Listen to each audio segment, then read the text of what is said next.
لقد رأى من آيات ربه الكبرى. Le prophète a certes vu des signes éminents de la part de son Seigneur. Bismillah walhamdulillah wassalatu wassalamu ala rasulillah. Allah tabaraka wa ta'ala dit dans sourate Al-Isra: سبحان الذي أسرى بعبده ليلا من المسجد الحرام إلى المسجد الأقصى الذي باركنا حوله لنريه من آياتنا إنه هو السميع البصير. Ce qui signifie: il est exempt d'imperfection celui qui a fait voyager en une partie de la nuit son esclave depuis la mosquée Al-Haram jusqu'à la mosquée Al-Aqsa, dont nous avons béni les alentours afin de lui montrer certains de nos signes. Certes, il est celui qui entend, celui qui voit.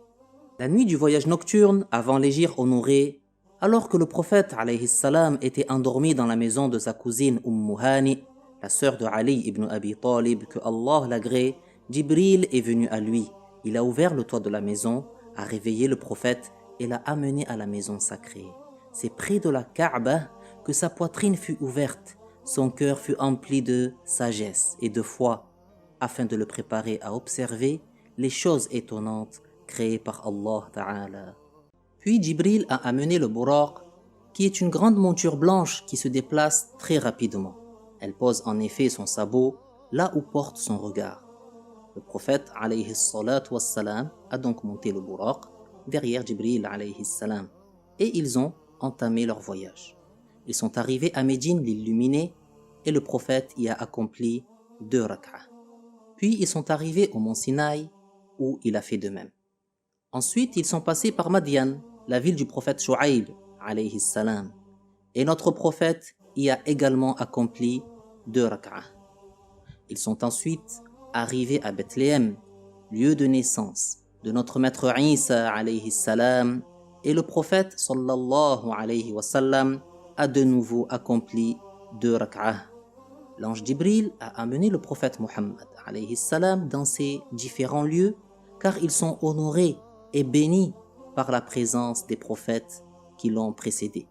Le prophète a vu des choses étonnantes durant son voyage. Il a vu le bas monde à l'image d'une vieille femme. Il a vu Iblis se tenant éloigné sur la route. Il a vu également un taureau sortir d'un passage étroit, puis essayer d'y retourner sans réussir à y passer une seconde fois, car ce passage était étroit. Jibril lui a dit qu'il s'agissait de quelqu'un qui avait dit une mauvaise parole, comportant une nuisance pour les gens et une cause de zizanie, puis avait voulu revenir sur sa parole, mais n'en avait plus la capacité.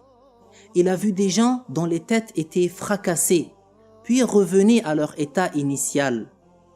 Jibril alayhi salam l'a informé qu'il s'agissait de ceux dont la tête était lourde et qui n'accomplissaient pas la prière.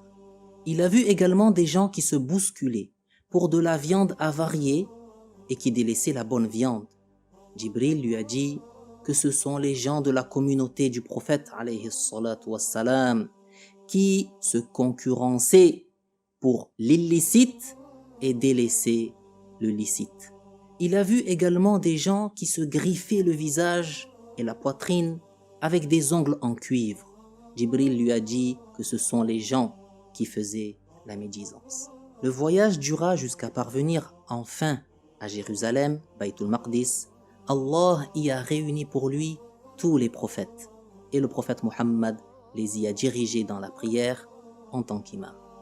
Inch'Allah, dans une prochaine vidéo, nous parlerons de Al-Mi'raj, l'ascension du prophète sallallahu alayhi wa sallam dans les cieux.